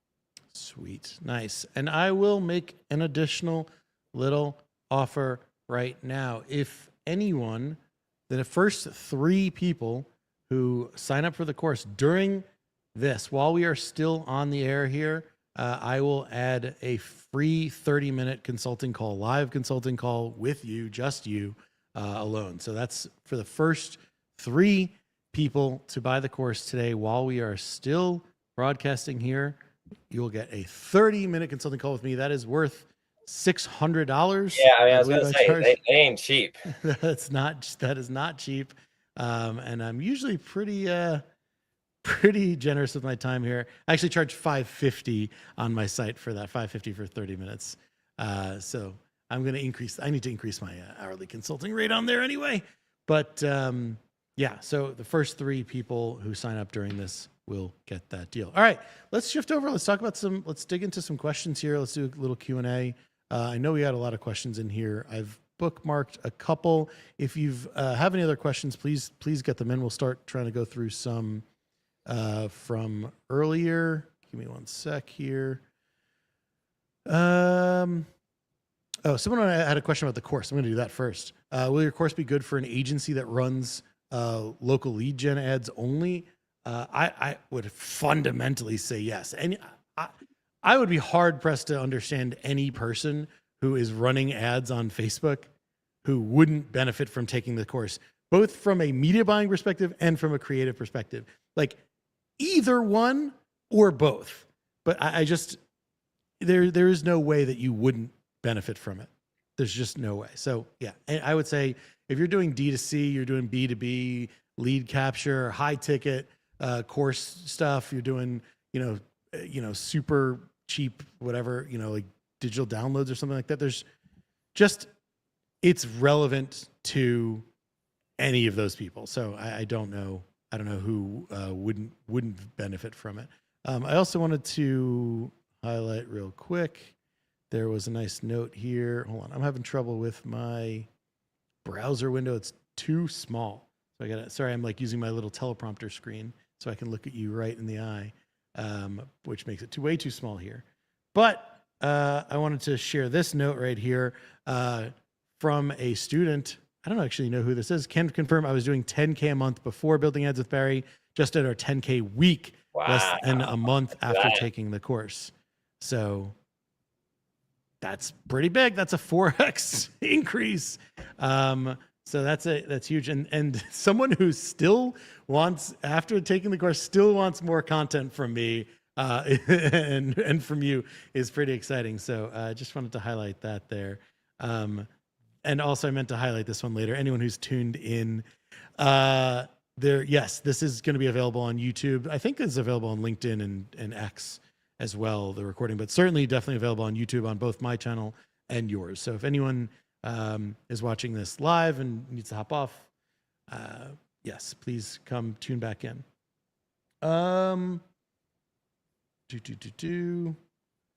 Let's see. Yeah, that answer about local business was asked a couple times. Also, hi, James. Nice. Thanks for the comment, bud. Oh, James. And let's see. Alex, was there a question in here that you wanted to get into? Yeah, I think Daria asked a good question here. Daria. Hi, Daria. Daria. I'm sorry if I've butchered that. I'm awful with names. It could be Daria. I don't know. I would imagine Daria. Good to see you, Daria. Which tools or workflows help you scale output at Adcrate? Honestly, I think the highest leverage thing that that people can do instead before building workflows is building the prompt and context library, like we spoke about earlier. It saves you so much time across the team in having to re-prompt and like rework out like how to go about like getting this output out of the AI. So building a shared prompt library that then you can like we version control it, and we also add tagging and like categorization. So like any tool, any like task that you want to complete inside of creative strategy, you can just filter down to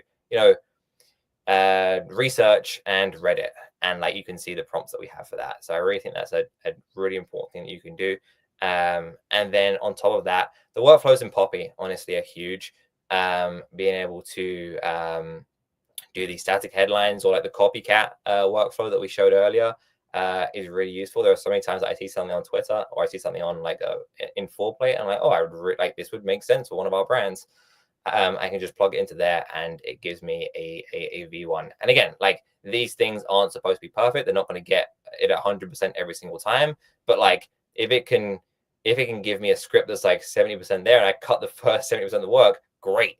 Right. That saves me a lot of time at scale. So I'd say the prompt library, the context library, and Poppy and Gumloop workflows have been the highest leverage things for us. And I think we should also talk about AI UGC, Barry. I haven't really touched on that today. That definitely is something that helps you scale creative output.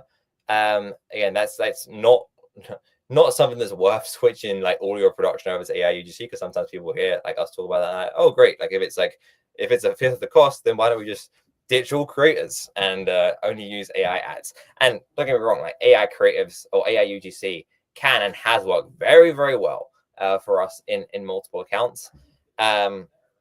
I think that you want to be using like the likes of an ArcAds to create AI UGC, but I also do think on the contrary, and I'd love to get Barry's thoughts on this. Like there is a massive argument to say that as more and more AI UGC and AI creative comes onto the feed, it increases my confidence in the bet on ugly ads, because it's going to be harder and harder to signal to the consumers that like I am a real person and like this is me making a piece of organic content rather than an AI. So it's this interesting like a paradox here where like I'm very AI forward and like I want to see people using more AI tools than AI UGC, but at the same time, like that also might be the reason why we need to make our ads uglier.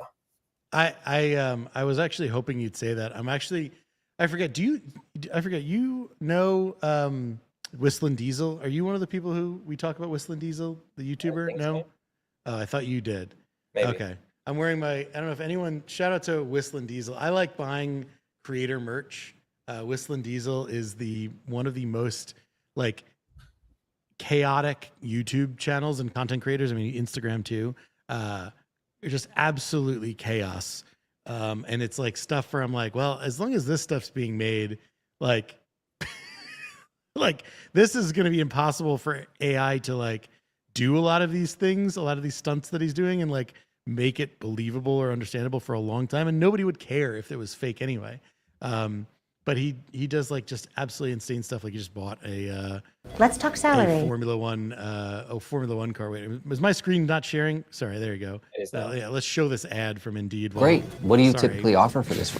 Dude, you got to get on the YouTube Premium, man. I am. This is not on this window. Oh, okay, so this is my work. That's so funny. Of course, thank you for putting my blast there. But, he does like ugly edits. I'm not entirely confident in my driving skills in this country. Is this a one-way? Oh my God. I am in the... Anyway, I definitely recommend checking out the Whistling Diesel, like in terms of like just studying content that isn't pretty but people are consuming, and is going to be really hard for AI to replicate. Like it's just I just don't see that being something that we're going to be able to like do. So like that's an extreme example perhaps, right? But like, and it'll be interesting when we will see AI be able to do more motion, more interacting with physical things. Like who knows how long it'll be before like all of this can be like done in a 3D VR space where you could like create anything you want and then it's made via AI. I don't know how much time we have. But I do want to note while we have it there, we do have our first someone purchased, Charlie. Shout out to Charlie for signing up for the course. I'm very excited to do a 30-minute consulting call with you as well. Thanks for signing up. That means there's only 2 more spots left. So if you want to get the course, you want a free 30-minute consulting call with me as well, and you want the $500 off of the Adcrate Ad Creative Ops, 2 more slots. I don't know what you're waiting for. Go get them. Go get them real quick. Hurry up. They're going. So yeah. Go ahead. Just to touch on that point there, like I think it's possible that AI could get to the point where it recreates like true ugly ads. But even if it does, like we're nowhere near that right now. Like there's definitely value to using AI UGC today, but like it's nowhere near me being able to like we had an ad that I tweeted out last week for the perfect gene. There's like a guy coming in from work. He puts his phone on the table and he throws his backpack off and then he starts stretching the jeans and saying how good they are. Like AI is nowhere near that today. Right. It could get there. It could. But in the meantime, we have to think about what formats do we think are the most defensible that we don't think that AI will be able to recreate anytime soon. Yeah. This was a slide from the deck that I was partially sharing earlier. And here are just some ideas I think, Bart, you might want to push my laptop back up to the screen. Here are just some ideas of different formats that I think are pretty defensible, at least in the short term to midterm. So ugly ads, of course, that we all spoke about. Just someone one-shotting and just talking authentically to the camera in a way that we've all seen Barry talk about hundreds of times. Behind the scenes content as well, I think is really interesting. We made this ad for a popcorn brand, and it was shot by someone in a warehouse, actually using the Meta Ray-Bans, and they were just commentating over packing someone's order. And again, like really feels like something that that you would see on the organic feed. And there we go. Barry is demonstrating beautifully the Meta Ray-Bans there, which by the way are an incredible purchase. I mean, I don't have them at the moment, but like when I tried them when I was in the States last time around, dude, I love them so much. Yeah, these are pretty amazing like tool, especially, I mean, just for a living, but also like for producing ads and stuff like that. And like, it's just a, another tool so you can like, shoot with your hands in the frame and like have something like whatever. And it just creates this whole other effect that's not super polished. It's kind of, but it's still steady. There's just so much you can do with it. I definitely recommend anyone in the creative space, like, go get them. And this is I am not paid by Meta to say that, although I wish I was. And by the way, actually, funnily, because they're like $300 something. Yeah, something like that. You could, if you were going to buy the course, you could actually use the discount that Barry's giving you today. Use that money to go and buy some Meta Ray-Bans. That's a great way to look at it. Yeah, so you would have paid the same amount if you didn't come on this webinar. I should maybe the next time I'll do this, maybe I should give away. Yeah, you just say like it's full price, but I'll give you some Meta Ray-Bans if you check out. But anyway, organic UGC, and I don't just mean like UGC in like the traditional way where it's like, hey, I love this product. Like, have a look at this, even though it's kind of small. Have a look at this ad that we made for a bidet brand. Like, look at the caption styles and like look at the different camera angles that he's filmed at. Again, all we're trying to do here is think about what would someone on the organic feed create, and like how can we create an experience that feels like that. This feels like an ad that I would see on my organic feed. Conversations, whether this be like a low production, like someone panning between different people on their phone, or podcasts, like not just like, oh hey, I've heard about this product or this, like actual like authentic, like whoa, oh my goodness, like Barry, like these jeans are actually incredible. Like what did you do to these? Then I'm standing up and I'm showing the jeans and this kind of stuff, like actual genuine human reactions. AI is not there yet. It could get there, but then it's like, what about reactions and including the product? Like, we used to work with a snack brand, and it's like, what about me eating a snack and going, oh wow, that is the best piece of licorice I've ever tasted in my entire life. Like that. They can work well. And finally, authority figures. And like authority figures aren't things that like isn't something that AI can't recreate necessarily, but like what AI can't recreate is like the ability to like go and Google that doctor or like Google that food reviewer, and actually like you can know that that's actually a trusted professional rather than just a UGC creator or an AI UGC creator. And like as a dentist, I think that and like we've seen these work particularly well when you pair them with like third party funnels or like comparisons or listicle. So those are just a few ideas, at least from my side, of as to defensible formats in like with everything happening with AI. But I would just like TLDR, like really try and lean into what would we see on the organic feed, and like how can we create an experience with our ads that feels something like that. Because if you do that, then like you're gonna be in a good spot. Nice. I have another one here. That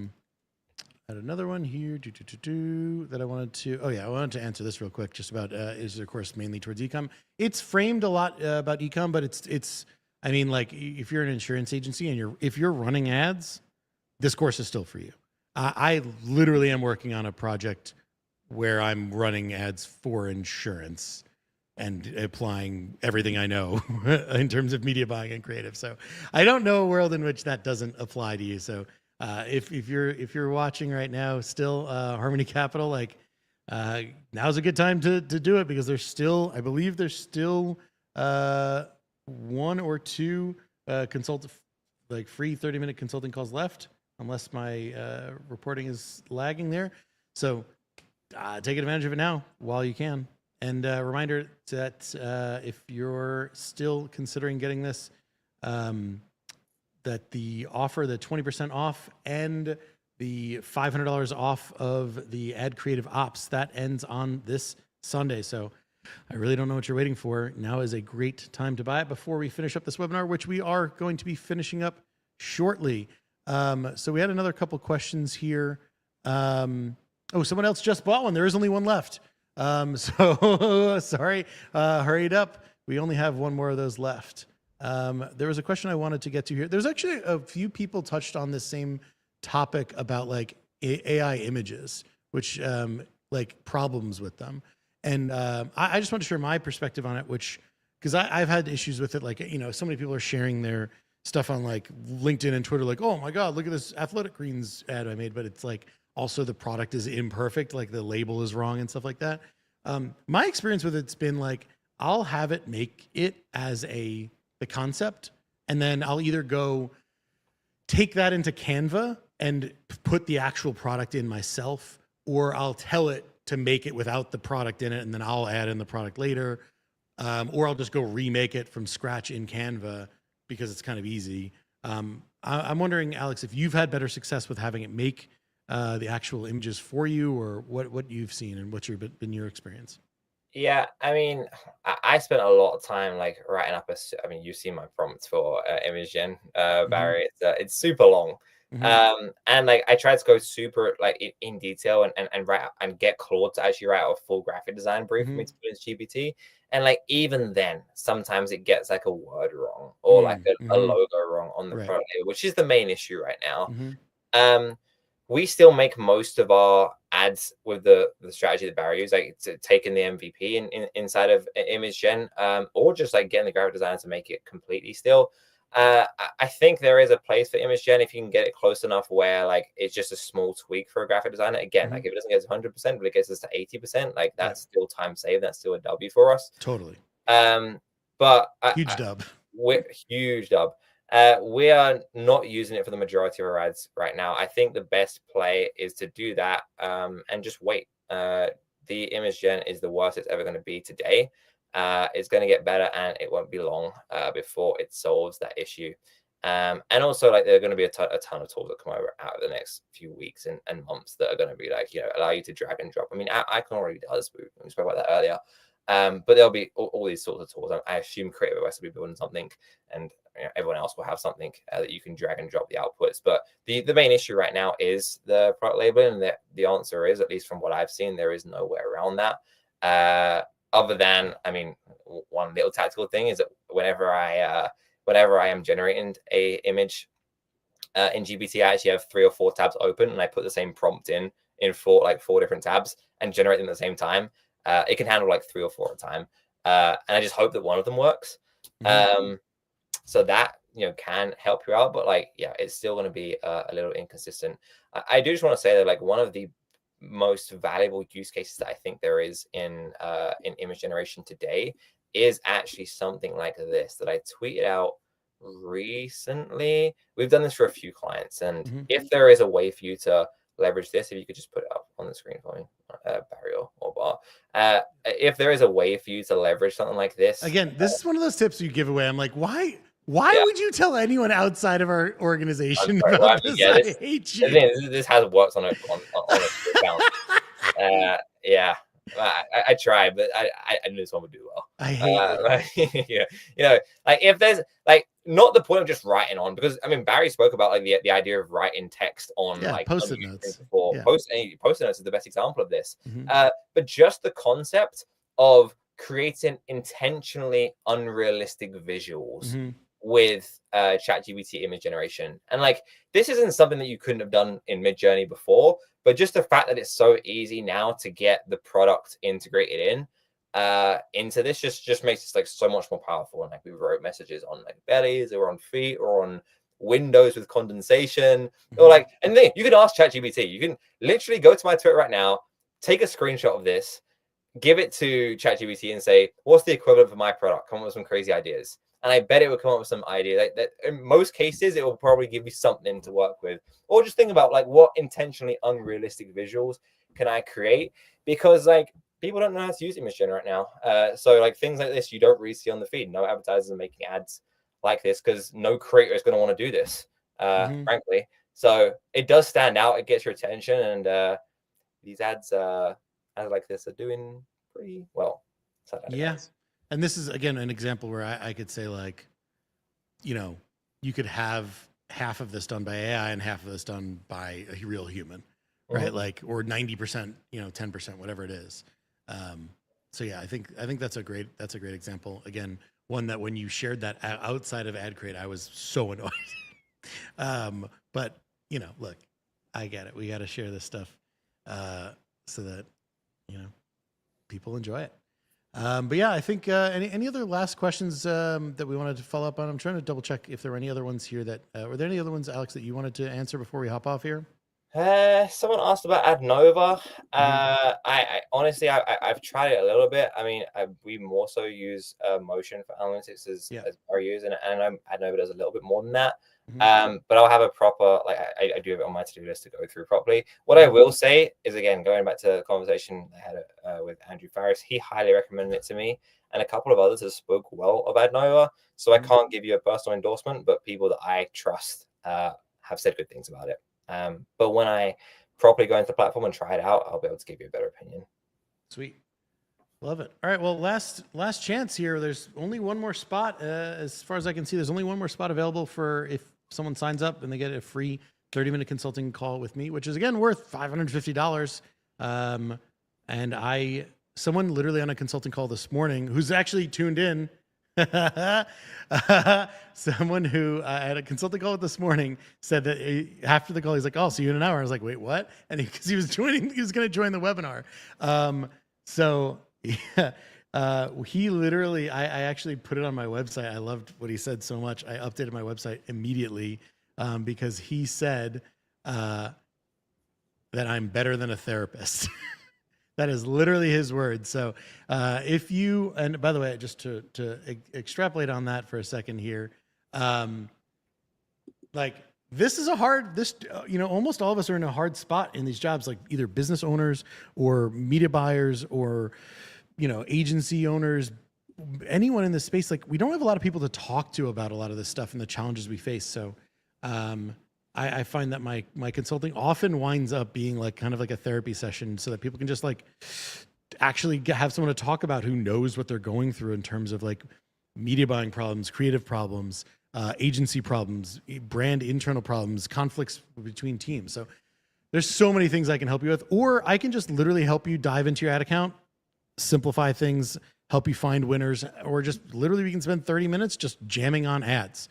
That's sometimes one of the most valuable things I can do for someone. So if you want that free 30-minute session, there's literally one left available if you're going to buy the course. It's the biggest no-brainer I think I've ever done.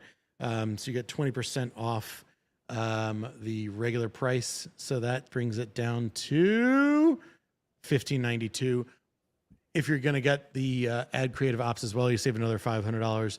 You're getting a $550 worth of time consulting call with me if you're the next person, the last person to book that before we hang up here.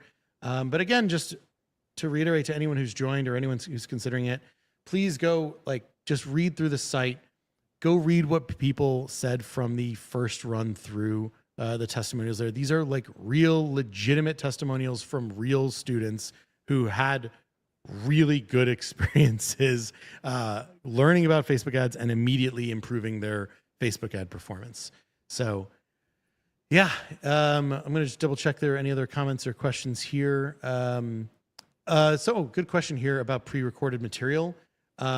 There is a whole batch of content that is available. It's not the main course, but there's some like pre-course material that'll help you get into the mindset, help you get into an understanding of like what it is that we're going to be doing that will be available before the live calls. And then each week you get the pre-recorded like portion of that session. So before the live, you'll have several days before the live call to learn, to study and view and learn that concept for that week. And then we'll have the workshop for that week to go through some stuff and also do a little Q&A about everything in that.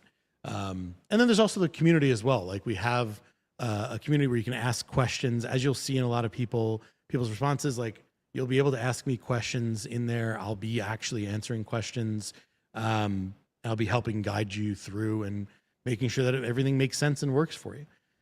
So yeah, as I like to say, I don't know what you're waiting for if you haven't signed up yet. I really don't know. It seems like you might just not want to scale your ads even more. I really don't know why you wouldn't. But yeah, I guess we can leave it at that. Alex, it's been a pleasure. Thank you so much. Anything last words that you have that you want to share before we hop off here? No, guys, just remember that everything that we spoke about as it pertains to AI, is reliant on you understanding the fundamentals first. That's way more important, like psychology, storytelling, and copywriting. and I made a tweet like a few weeks ago that I think will remain true. The only people that I've seen make good ads with AI are people who make good ads without AI. So that's a great point.